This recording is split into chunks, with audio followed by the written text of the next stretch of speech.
years ago, a little girl was born to a loving mother and father.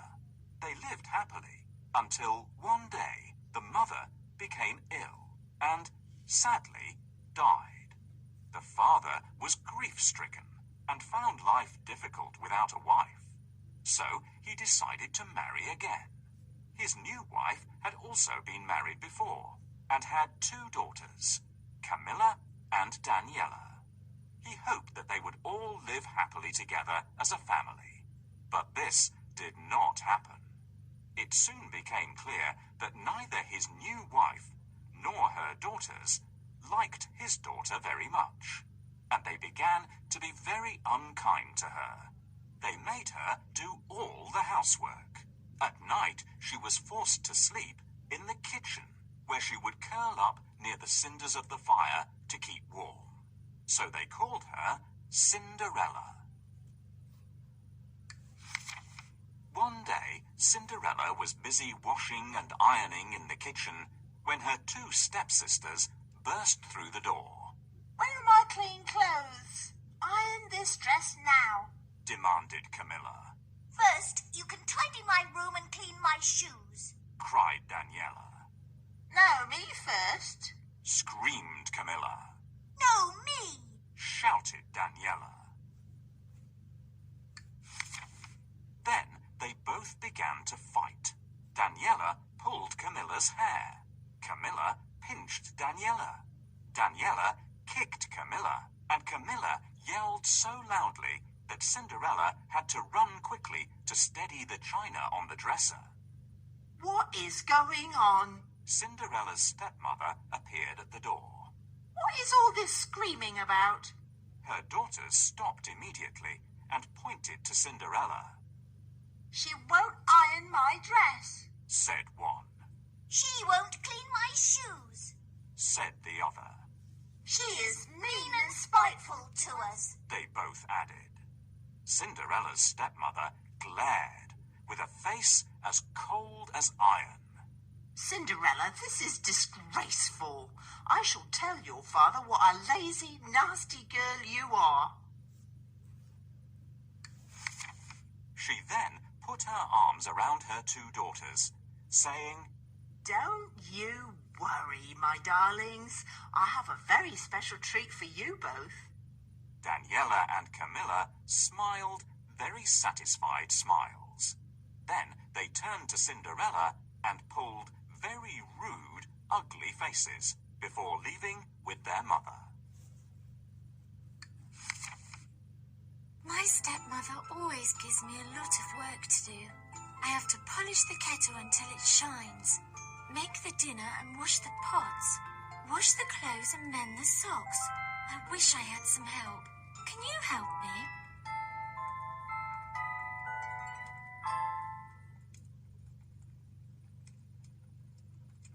Plates need cleaning after every meal. Will you help me to wash them?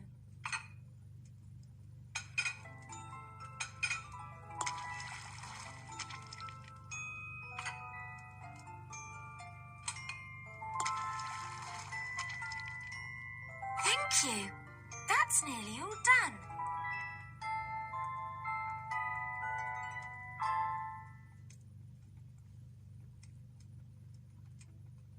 This is the broom for sweeping the floor. Let's sweep this dust away. There's just one more job to do. Let's do it. This pot is used for cooking food. It's still very greasy, so let's give it a scrub. Well done! You've been a great help. All my jobs are done, and everything is nice and clean. "Cinderella, where are you hiding? I see you're lazing around again. Come here, I have a task for you." "We've been invited to the ball at the palace, and you have to help us get ready." My stepmother always gives me a lot of work to do.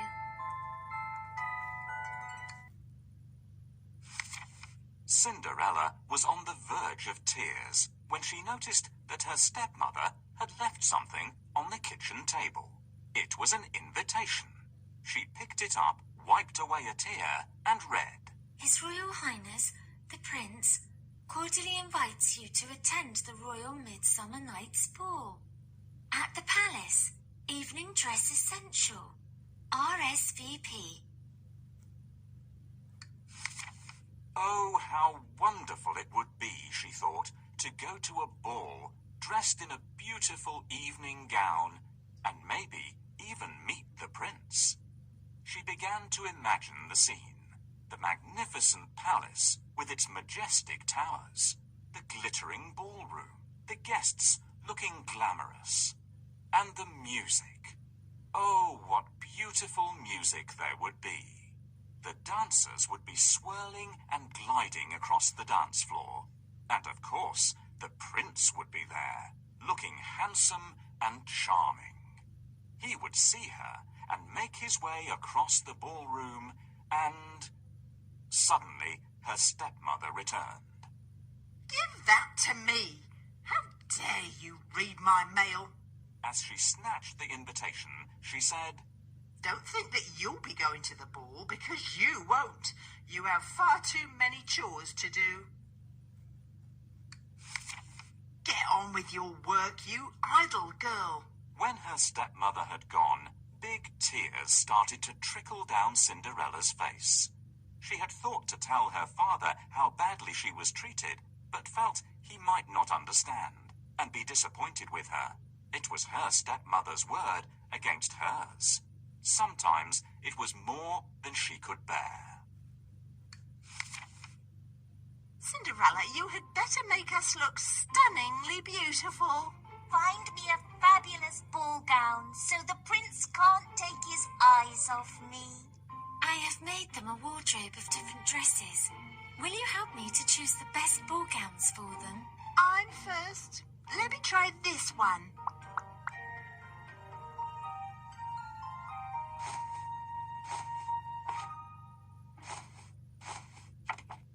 I shall dance with the prince. He won't be able to resist me because I'm so beautiful. I want this one. I like red.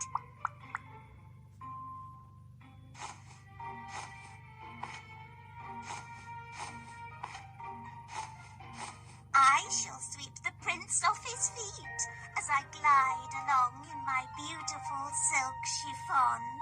Thanks, everyone. Success! I think we found them the perfect dresses for the ball. My sisters are always difficult to please. I bet you'd like to go to the ball, Cinderella. My stepmother won't let me go to the ball. I have to stay here and work. But you can't go to the ball because you're ugly.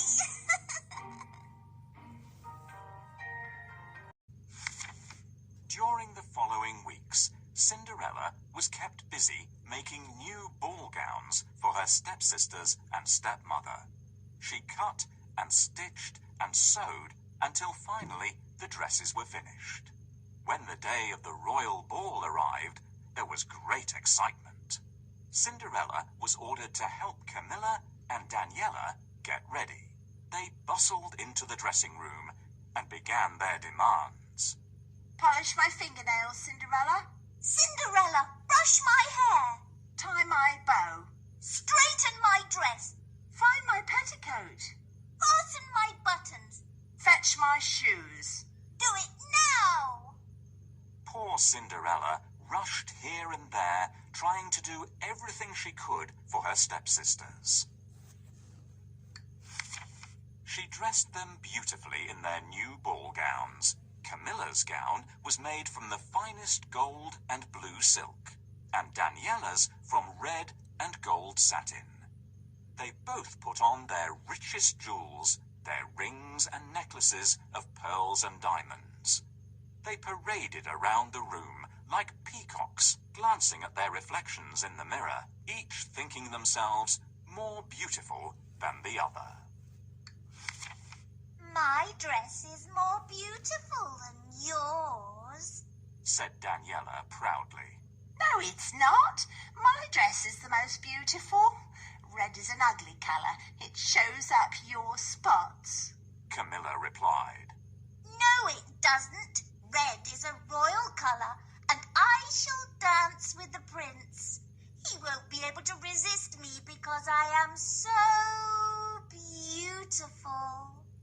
You're as ugly as a toad. It will be me who sweeps the prince off his feet as I glide along in my beautiful blue silk chiffon. Taunted Camilla. Daniella's face turned crimson until it almost matched her dress. We shall see, shall we? She said. Then she launched herself angrily at her sister, but Cinderella quickly came between them. Please stop. You are both very beautiful, and I'm sure you shall both get to dance with the prince. Then, with a swish of silken petticoats, they left, without a word of thanks. The carriage arrived to take them to the palace. Cinderella's father escorted his wife and his stepdaughters to the door, and then said, Where is my daughter? Isn't she coming to the ball with us? Goodness, no, replied his wife. She has been very badly behaved, and as punishment she must stay at home. Her husband shook his head. What a pity. She used to be such a good, sweet child. Cinderella watched as the carriage drove away, and she felt a deep sadness in her heart. She sank down by the fireside, and this time she could not stop the big, sorrowful tears. She wept pitifully. Oh, why can't I go to the ball? I wanted to go so much. Why must I be treated so unfairly? I wish my mother was here to care for me. Oh, how I wish I could go to the ball. All of a sudden, there was a flash of blue light, and there beside her stood a beautiful lady, whose dress of shining midnight blue sparkled like starlight. She held a twinkling fairy wand and looked at Cinderella with the sweetest smile. And you shall go to the ball, dearest girl. Don't be afraid, Cinderella. Your mother has sent me to grant your wish. I am your fairy godmother, and am here to care for you. Cinderella was so amazed that she found it hard to speak at first. Oh, thank you. This is very kind of you. But how can I go in these old clothes? And however shall I get there? Follow my instructions precisely, and all shall be well. Fetch me quickly the 4 mice, 2 lizards, and the friendly grey rat that you keep as pets, and the largest pumpkin you can find. Cinderella did as she was asked, and when the creatures and the pumpkin were all assembled, the fairy godmother waved her magic wand, saying, No more pumpkin, rat, lizards, and mice to be seen, but a golden coach and horses, fit for a queen. Then, with a puff of magic smoke, Cinderella found herself outside. Standing before her was the most glorious golden coach. It was pulled by 3 white horses that held their plumed heads high against the evening sky. There were also 2 smart and very well-turned-out footmen to attend her, and a white-whiskered coachman to drive the coach. It was indeed fit for a queen. Good heavens! Exclaimed Cinderella, and then she noticed her ragged apron. Don't you worry about that, said her fairy godmother softly. Now close your eyes and stand very still. She waved her magic wand a second time, saying, No more an old and ragged dress, but a beautiful gown fit for a princess. There was a silver flash of light, and when Cinderella opened her eyes, she was amazed. Her rags had been transformed into the most fantastic ball gown that shimmered with a magical blue light.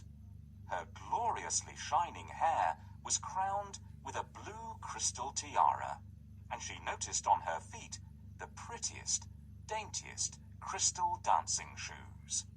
She smiled and glowed from head to toe with the most extraordinary beauty. Now you are ready for the ball, said the fairy godmother. You look beautiful. Oh, this is my dream come true. How can I ever thank you enough? Cinderella replied gratefully. Now before you go, please listen carefully, Cinderella. My magic will only last until midnight, so you must be home before the clock strikes 12. Here's your invitation. Off you go now and enjoy yourself. But remember what I have said. Cinderella smiled and nodded. The coachman opened the coach door, and she was taken swiftly to the palace. You shall go to the ball, Cinderella. How can I go in these old clothes? And however shall I get there? Follow my instructions precisely and all shall be well. Fetch me quickly the 4 mice, 2 lizards, and the friendly grey rat that you keep as pets, and the largest pumpkin you can find. I wonder why the fairy needs the pumpkin and lizards. Let's find them.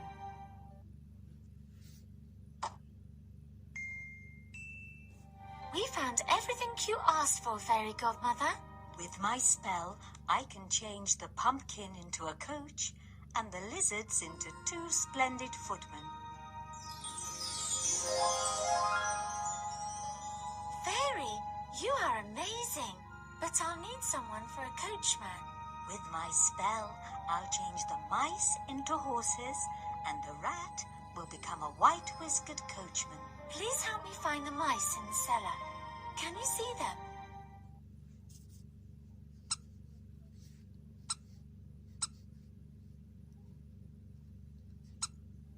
Well done! We found everything. No more pumpkin, rat, lizards and mice to be seen, but a golden coach and horses fit for a queen. No more an old and ragged dress, but a beautiful gown fit for a princess. This is wonderful. I feel like a princess. You shall have the most magnificent magical ball gown. I've never seen such a fantastic ball gown. We're almost finished. Look in the coach and see what you can find. Put on your shoes and off you go to the palace to enjoy yourself. My magic will only last until midnight, so you must be home before the clock strikes 12. Oh, this is my dream come true. However can I thank you enough?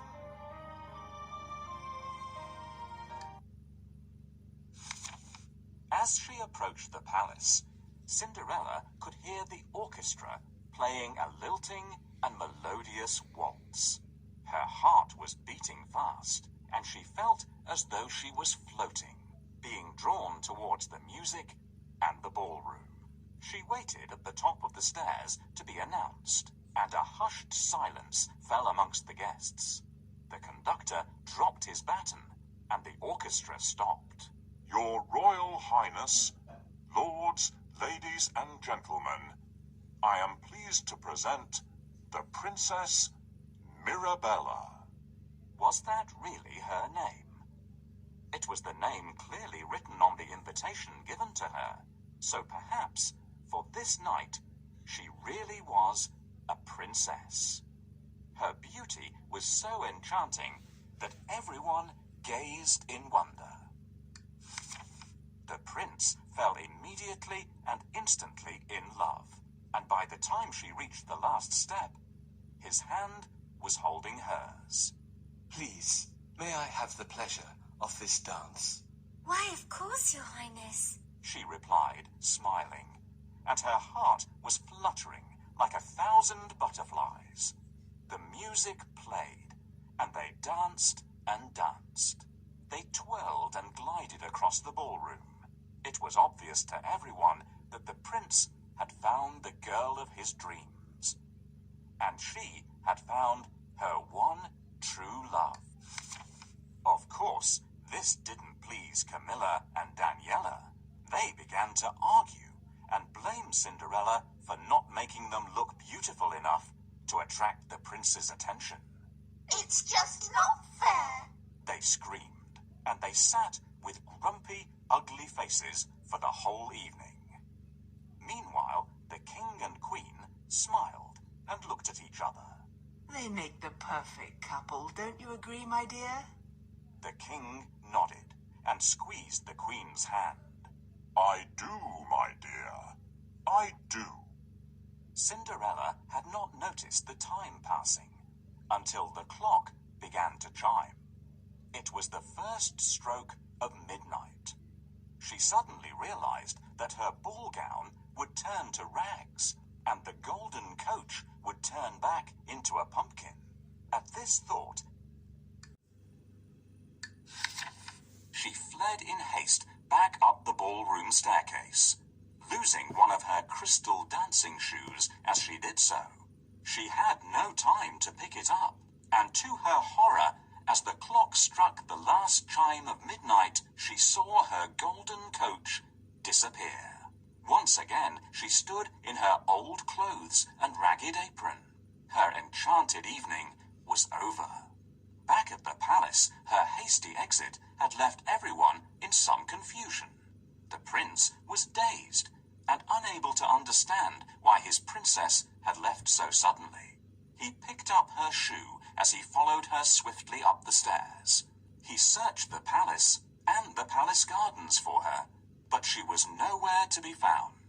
Finally, he returned to the ballroom with a heavy heart, and holding the dainty crystal dancing shoe gently in his hands, he announced, I shall search the kingdom far and wide, and whosoever this shoe fits shall be my bride.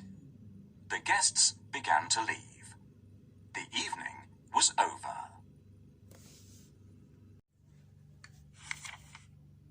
Oh no, it's midnight already. I must run away quickly before my dress turns back into my old ragged clothes.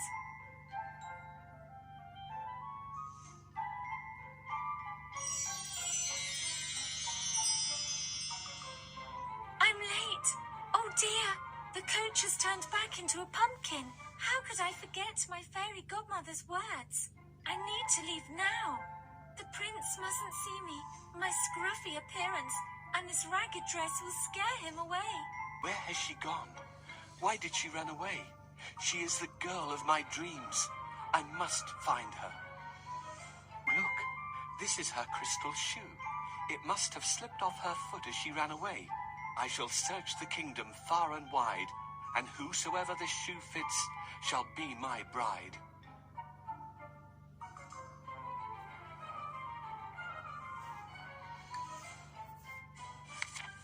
The following day, the whole kingdom woke to rumors of the crystal shoe, and of how the beautiful and mysterious princess had stolen the prince's heart. They learned how she suddenly left him as the clock struck midnight, and how a royal search party for the girl whose foot would fit the crystal shoe had been organized. It was ordered that all the young ladies in the kingdom were to try on the shoe. Whosoever the shoe fitted, the prince would take as his bride. There were squeals of delight from the stepsisters when they heard that the prince's messenger was on his way. My foot is going to fit. I just know it. Squeaked Camilla, gazing at her painted toenails. I'll be surprised. Hooted Daniela. You have feet like Gibber's. Mine are half the size of yours, so I'm 100 times more likely to be the prince's bride. Their mother came in just in time to stop the quarrel. Now, girls, I want you to look your best. Cinderella, help your sisters, and then go and stay in the kitchen. They won't want to see you. You weren't at the ball. The royal messenger arrived, and Camilla was first to try on the shoe. She heaved and pushed her foot in as far as she could, but it was clearly never going to fit. Daniela smirked and muttered, Gibber feet. Under her breath. It was her turn next. She pushed and tried as hard as she could to squeeze her foot into the shoe. Suddenly, she screamed that she had cramp in her toe. She yelled and squealed and pulled such ugly faces that the page boy and the royal messenger found it hard not to laugh.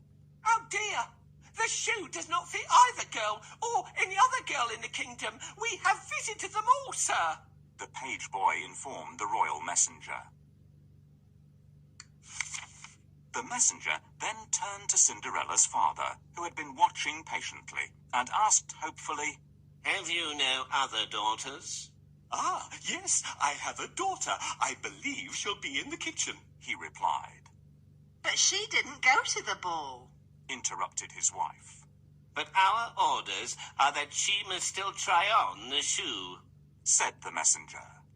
The stepmother went and called for Cinderella. Cinderella appeared in her old clothes and apron and sat down to try on the shoe.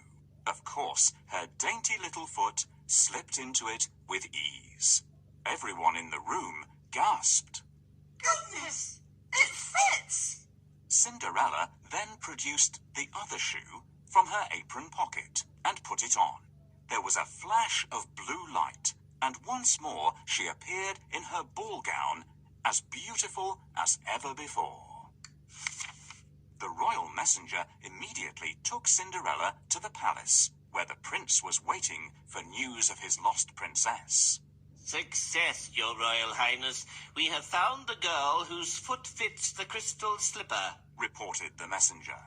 The prince smiled and gazed at Cinderella's pretty face. He knew instantly that this was the girl that he had fallen in love with at the ball. The prince took her hand. My dearest Mirabella, will you do me the greatest honor and be my bride? Cinderella nodded and smiled. She could hardly believe what was happening to her. Her stepmother fainted. When she came to, she was angry at Cinderella's father for telling the royal messenger about his daughter. They would certainly have chosen one of my daughters to marry the prince if that dreadful Cinderella hadn't appeared. So, in a huff, she packed their bags, took all the money, left with her 2 daughters, and they were never seen nor heard of again. Please, ladies, try on the shoe. Me first? Your feet won't fit. They're much too big. Me first? My foot is going to fit. I just know it. Can you stop the quarrel? Tap on the sister that you think should try on the shoe first. Ah! Ouch! My foot is stuck. Help! The shoe doesn't fit you, lady. Oh no! It's too small. It won't even fit my big toe. Please, may I try? How can it be your shoe? You weren't at the ball. I have been ordered to search the kingdom far and wide, and whosoever this shoe fits shall be the prince's pride. She can't be the princess at the ball. I don't believe it. My lady, the shoe fits perfectly. I will take you to the palace where the prince is waiting for you. This dress is beautiful. This is wonderful. I feel like a princess.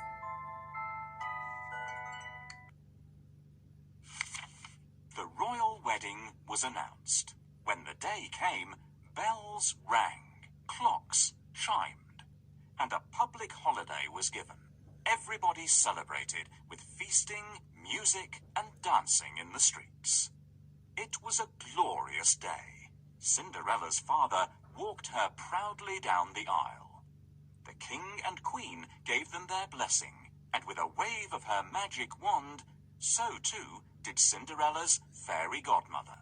The prince had found the girl of his dreams, and Cinderella, or should I say, Mirabella, had found her one true love. Needless to say, they all lived happily ever after.